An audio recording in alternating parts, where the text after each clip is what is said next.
নবী করিম সাল্লাল্লাহু আলাইহি সাল্লাম বসে আছেন, গা দিয়ে রক্ত ঝরছে।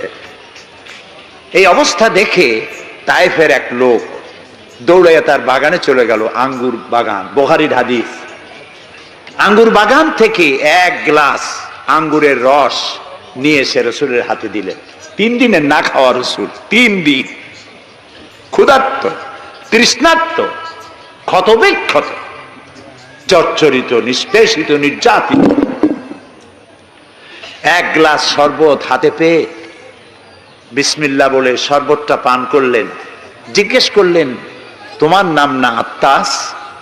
তিনি বললেন, হ্যাঁ, আমার নাম আত্তাস। তোমার বাড়ি হযরত ইউনূস আলাইহিস সালামের গ্রামে? তিনি বললেন, হ্যাঁ। তো আপনি কি করে জানলেন আমার নাম আত্তাস আর আমার বাড়ি ইউনূস আলাইহিস সালামের গ্রামে? নবী করিম সাল্লাল্লাহু আলাইহি সাল্লাম বললেন, আত্তাস, ইউনূস আলাইহিস সালাম নবী আর আমিও নবী।